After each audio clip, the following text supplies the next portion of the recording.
Welcome back to the Grumpy Old Guy Wood Carving Studio. In this video we're going to finish up all the carving. The neck, the head, the body. We're going to do the final cleanup, sand some bandsaw marks away, and then we'll also talk about a few of the books that I've found on how to make puppets. If this is your first time here, my name is Harry. Let's get started.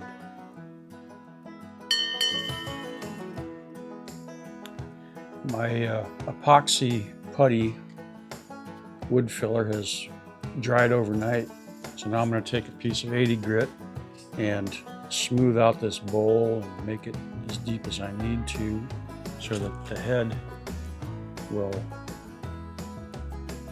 smoothly move back and forth on the top of the body here.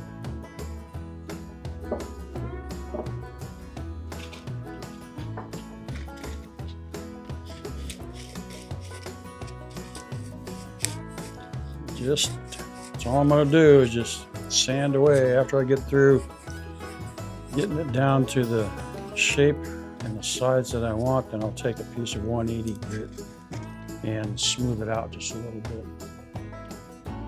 Got the bottom of the head sanded to the way I like it. I won't drill the hole until a little bit later for the shoestring. That'll be one of the last things I do before painting. And then I'll also have to bore out this hole a little bit deeper so that I can fit the knotted end of the string into the bore hole so that the neck can come in. And then I'm also going to use the plastic putty around the edges of the neck just to make it so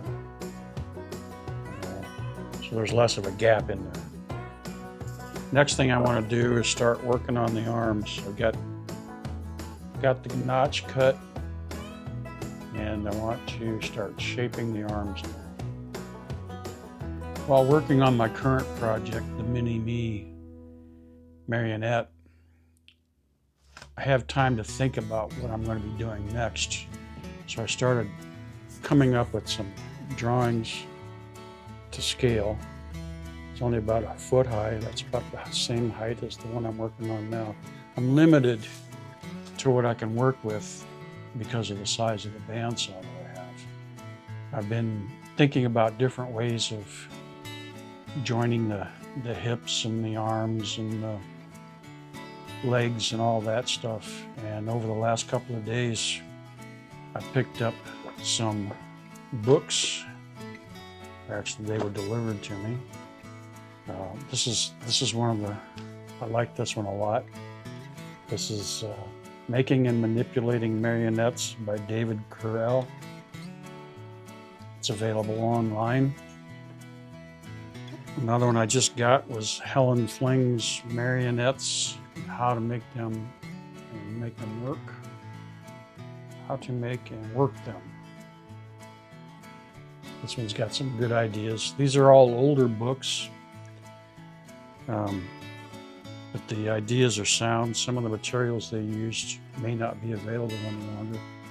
Marionette Source Book, Theory and Technique by Charlemagne Press.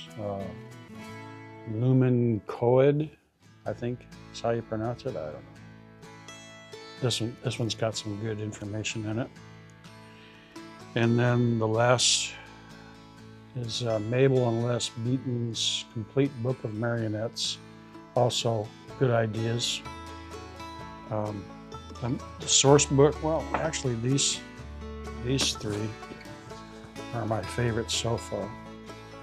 There's still good information in this other one. I'm ready to start exploring and developing new ways of making joints, making marionettes. I might even go outside the realm of wood carving and try different ways of manufacturing them. Paper mache,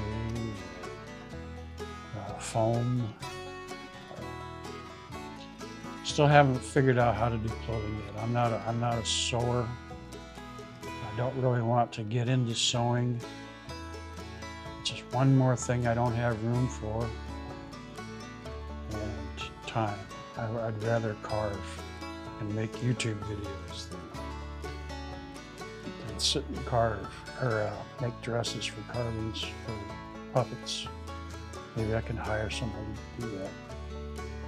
Working on the last arm piece here. This is the lower arm for the left side. We got the right side pieces done.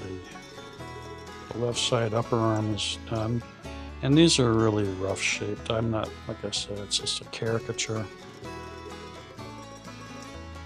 If I was carving the David, it'd take more time. If I was carving the David, I'd be somewhere else making a ton of money. This is just for fun.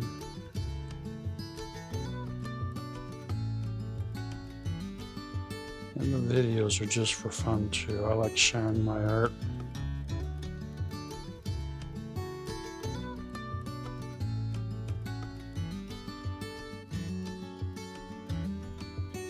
I was always putting some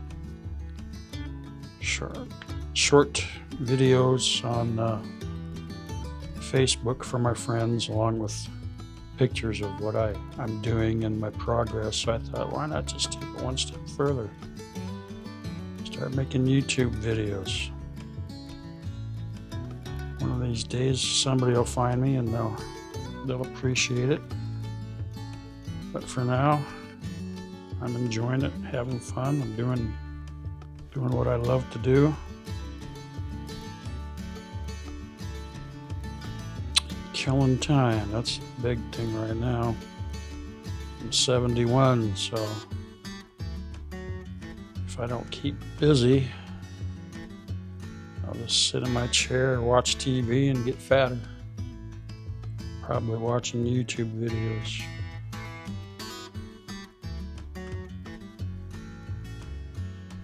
Alright, there's the arms.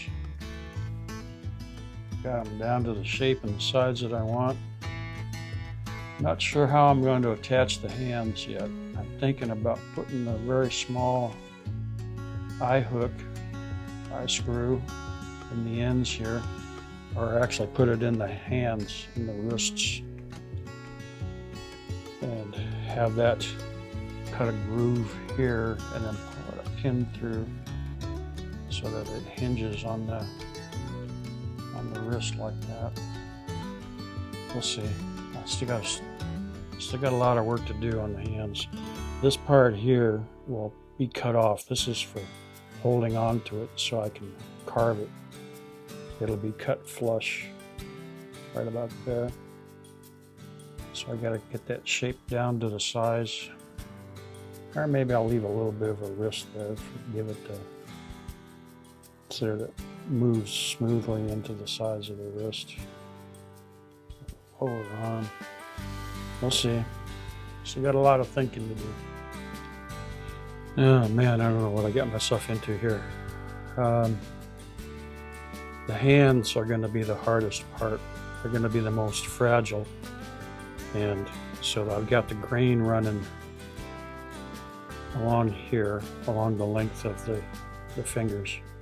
I've drawn out just kind of a rudimentary, using my hands as model. Drawn out the fingers and the thumb and the index finger, and then just kind of started piecing that in, because all of this is going to really disappear.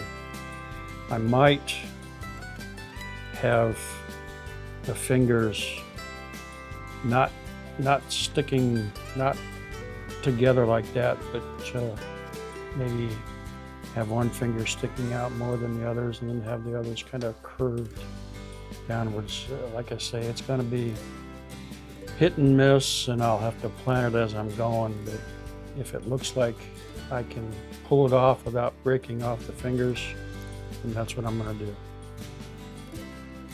These hands are going to take time and patience, I'm afraid. Don't want to rush it.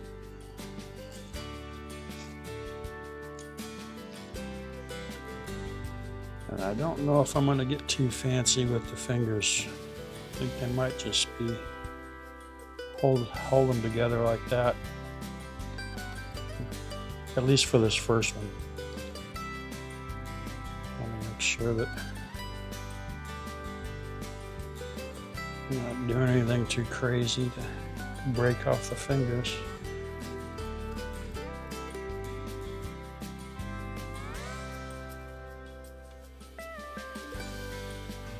Coming along, I'm getting some good shape in the hand here. This is the left hand. I think I'm going to take a break.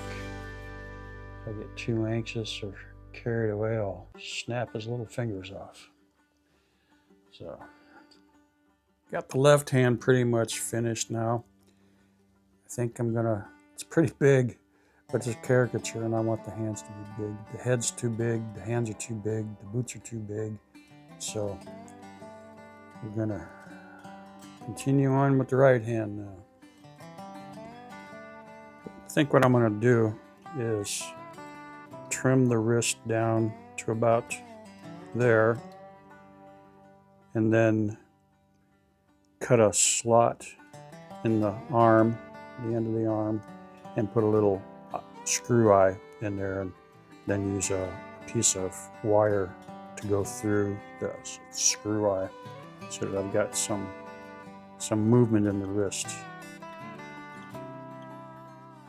Got the head done now. He's pretty close.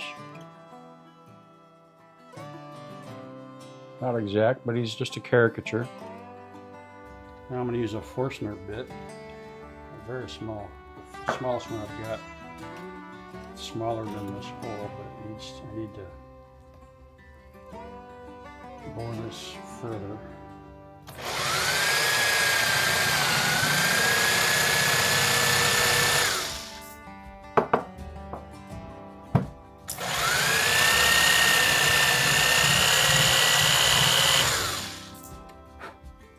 Need to be able to fit that knot down on the bottom of that.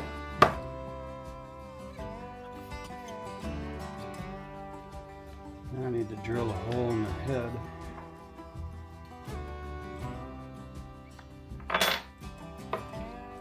The other end of the shoelace.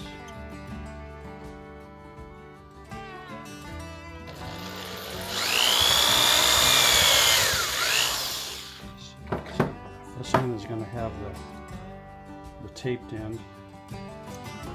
Push that in there. Get a little deeper.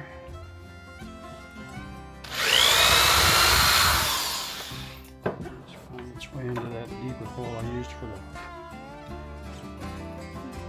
screw for the arm, carving arm. Okay, so that's deep enough for that. I've cut off the end. I've got it to the right length. Push it down in there. Put the shoelace into the bottom of the head. Let's see if it fits down inside. Perfect. Oh, come on backwards. There we go. So now I can swivel from side to side when I pull on the strings. Alright, moving along. I moved into the cleanup phase now, the pre-painting prep, as you will. I'm removing bandsaw marks.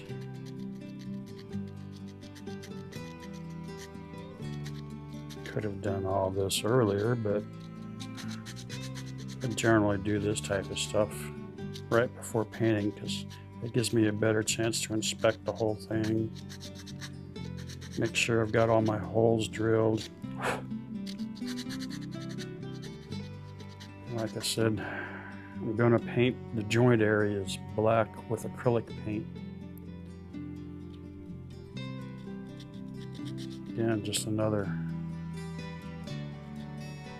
idea that I'm trying out. I'm sure it'll work. You can paint oil over acrylic, so there won't be that much oil that covers these anyway. It's just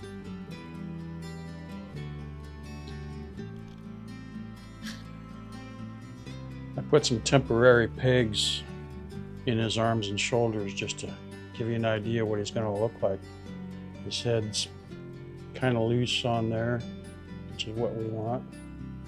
All of his joints work now. It's been a long road getting to this point. It's been about 2.5 weeks, but we've learned a lot, and I think we're ready to start painting. So in the next video, we'll do the painting process. We'll use the oils and the acrylics, and we'll see how he turns out. You have anything to add there, Mini-Me? Get off my lawn!